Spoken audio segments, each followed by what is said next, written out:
미국이 다시 배를 만들기 시작합니다. 그런데 그 중심에 한국조선업이 있습니다. 트럼프 대통령의 새로운 결정으로 한미조선협력 MASJ 프로젝트가 이제 투자 계획을 넘어 실제 선박 건조 단계로 향하고 있습니다. MASJ는 Make American Shipbuilding Great Again의 약자로 미국 조선업을 다시 강하게 만들겠다는 의미입니다. 한국이 세계적인 조선 기술과 생산 경험을 활용해 미국 조선 산업 재건에 참여하는 대규모 협력 프로젝트입니다. 이 프로젝트가 주목받는 가장 큰 이유는 규모입니다. 한미 조선 협력에 계획된 투자 규모는 무려 1,500억 달러입니다.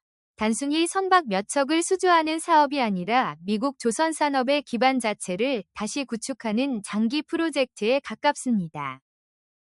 MASJ는 2025년 한미 통상 협상 과정에서 핵심 카드로 등장했습니다. 당시 한국은 미국에 대한 대규모 투자 패키지를 제시했고, 그 가운데 조선 분야에만 1,500억 달러 규모의 협력 계획이 포함됐습니다. 한국이 조선을 핵심 협력 분야로 선택한 이유도 분명합니다.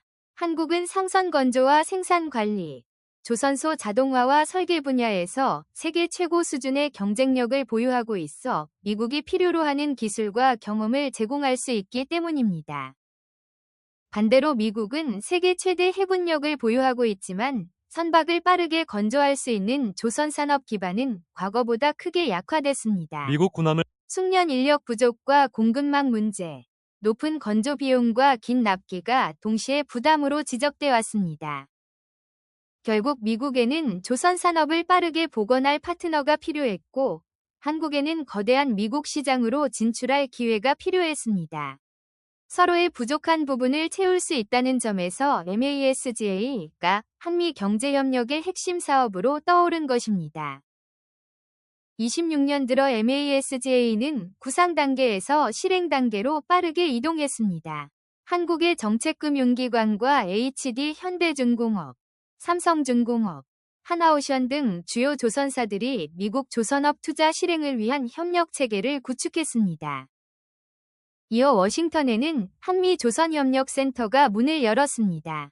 이곳은 한국과 미국의 정부, 조선업체, 연구기관과 투자자를 연결하고 현지 조선소 생산성 향상과 인력 양성, 공동 연구개발을 지원하는 역할을 맡게 됩니다. 한미 양국은 조선협력센터 출범과 함께 다양한 협력 양해각서도 체결했습니다. 한국 조선업계가 개별 기업 단위가 아니라 이른바 팀 코리아 형태로 미국 조선 시장에 진출할 수 있는 기반을 마련한 것입니다.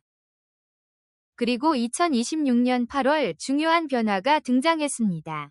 트럼프 대통령이 미국 해군의 선박 건조 능력을 확대하기 위한 새로운 국가안보각서에 서명하면서 해외 조선업체가 참여할 수 있는 문이 이전보다 넓어졌습니다. 이번 조치는 일정한 조건을 충족한 외국 조선업체가 미국 해군 선박 건조에 제한적으로 참여할 수 있도록 하는 내용을 담고 있습니다. 특히 미국 조선소에 대규모로 투자하고 미국 근로자를 교육하는 기업이 중요한 대상이 됩니다. 조건을 충족하는 외국 업체는 신속한 선박 확보가 필요한 경우 자국 조선소에서 최대 2척을 건조할 수 있는 길도 열렸습니다. 미국 내 건조만 강조되던 기존 정책에서 상당히 주목할 만한 변화입니다. 이 때문에 한국 조선업계가 최대 수혜 후보 가운데 하나로 거론되고 있습니다. 한국은 이미 대형 선박을 빠르고 효율적으로 건조할 능력을 갖추고 있고 미국 현지 조선소에 대한 투자도 확대하고 있기 때문입니다. 대표적인 기업이 하나입니다. 하나는 2024년 미국 필라델피아의 필리조선소를 인수하며 미국 현지 생산기지를 확보했고 이후 조선소 생산 능력을 크게 확대하기 위한 대규모 투자 계획도 발표했습니다. 하나가 필리조선소에 계획한 투자 규모는 약 50억 달러에 달합니다. 생산시설을 현대화하고 인력을 확대해 미국에서 더 많은 상선과 특수선을 건조할 수 있는 조선소로 바꾸겠다는 전략입니다. 최근에는 하나가 미국 해군 함정을 건조하는 오스탈 USA 인수에도 관심을 보이면서 또 다른 변수가 등장했습니다. 미국 군함 공급망에 직접 진입할 수 있는 현지 생산 기반 확보 경쟁이 본격화되고 있는 것입니다. 하지만 여기서 MASGA의 마지막 퍼즐이 등장합니다.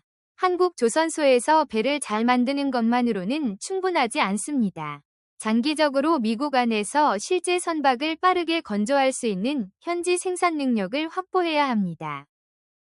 미국 조선업 재건의 목표는 해외에서 완성된 배를 계속 가져오는 것이 아닙니다. 한국의 기술과 생산 시스템을 미국 조선소에 이식해 미국 자체의 선박 건조 능력을 높이는 것이 핵심이라고 볼 수 있습니다. 따라서 한국 기업에는 미국 조선소 현대화가 중요한 과제가 됩니다. 자동화 설비와 디지털 생산 관리, 블록 건조 방식 등 한국 조선업이 축적해온 생산 노하우를 미국 현장에 적용해야 경쟁력을 높일 수 있습니다. 사람도 필요합니다. 아무리 좋은 조선소와 장비를 확보하더라도 용접공과 설계 인력, 엔지니어와 생산 관리자가 부족하면 배를 만들 수 없습니다. 숙련된 현지 조선 인력을 얼마나 빠르게 확보하느냐가 핵심입니다. 선박에 들어가는 부품 공급망 역시 중요합니다. 엔진과 기자재, 철강과 전장 시스템 등 수많은 부품이 안정적으로 공급돼야 합니다. 결국 조선소 하나가 아니라 주변 협력업체까지 함께 성장해야 합니다.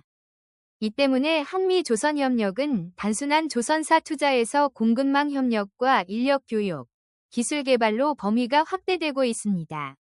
워싱턴의 한미-조선협력센터 역시 이런 문제를 해결하는 연결 거점 역할을 맡게 됩니다. 한국 조선업계에도 기회는 상당합니다. 세계 최대 규모의 해군과 거대한 상선 시장을 가진 미국에서 안정적인 사업 기반을 확보한다면 기존 상선 중심의 수주 구조를 넘어 새로운 성장 시장을 확보할 수 있습니다. 특히 함정 유지 보수와 정비 사업도 주목할 분야입니다. 선박을 새로 건조하는 사업뿐 아니라 기존 미 해군 함정을 정비하고 성능을 개선하는 MRO 시장까지 협력이 확대될 가능성이 있기 때문입니다. 물론 위험 요소도 있습니다. 미국 현지 조선소의 높은 인건비와 숙련 인력 부족, 복잡한 규제와 안보 문제는 한국에서 선박을 건조할 때와 전혀 다른 비용 구조를 만들 수 있습니다. 미국 기존 조선업계의 반발도 변수입니다. 해외 기업의 미국 해군 선박 건조 기회를 확대하면 자국 조선 산업을 오히려 약화시킬 수 있다는 우려가 있어 실제 사업 과정에서 논쟁이 이어질 가능성도 있습니다. 그래서 트럼프 대통령의 서명이 모든 문제를 해결했다는 의미는 아닙니다. 오히려 이제부터 누가 미국의 실제 생산 시설을 구축하고 인력을 확보해 약속한 속도로 선박을 만들어낼 수 있는지가 중요해졌습니다. 결국 MASGA의 승부처는 투자 금액보다 실행력입니다. 한국 조선 기술을 미국 현지 생산 시스템과 얼마나 빠르게 결합하고 실제 선박 수주와 건조 실적으로 연결하느냐가 프로젝트의 성패를 결정할 가능성이 큽니다. 트럼프 대통령의 서명으로 새로운 문은 열렸습니다. 이제 남은 마지막 퍼즐은 미국 땅에서 실제로 배를 만들어낼 수 있는 현지 건조 역량입니다. MASGA가 한국 조선업의 새로운 성장 동력이 될지 앞으로의 움직임을 계속 지켜봐야겠습니다.